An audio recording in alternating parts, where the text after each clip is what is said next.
কথা এটা কম এতিয়া মেট্ৰিকৰ ৰিজাল্ট দিব কোন তাৰিখে দিব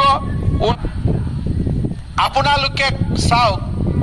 যিমান ছোৱালীয়ে মেট্ৰিক পাছ কৰিব সবটো কলেজত নাযাব ঘৰত টকা পইচাৰ অসুবিধা আছে এইবাৰ আমি বিনামূলীয়া নাম ভৰ্তিও কৰি দিম আৰু কলেজত যোৱা ছোৱালীজনীৰ বেংক একাউণ্টতো মামাই 10,000 টকা সোমাই দিব আৰু যিজনী ছোৱালী ডিগ্ৰীত নাম লগাব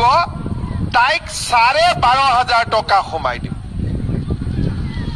আৰু যোনে বিশ্ববিদ্যালয়ত পঢ়িব সেই ছোৱালীজনীক 25,000 টকা আমি বেংক একাউণ্টত দিম তাৰ মানে কি হ'ব ছোৱালীৰ পঢ়াৰ দায়িত্ব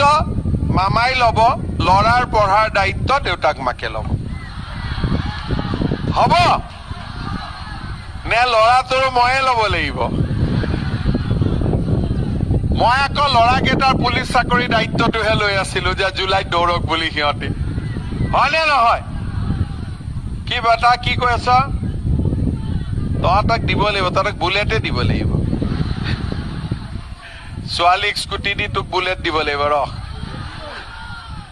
তহঁতি আকৌ বুলেট দিলে পিছত ছোৱালীহে উঠাবি মা দেউতাকতো নুঠাও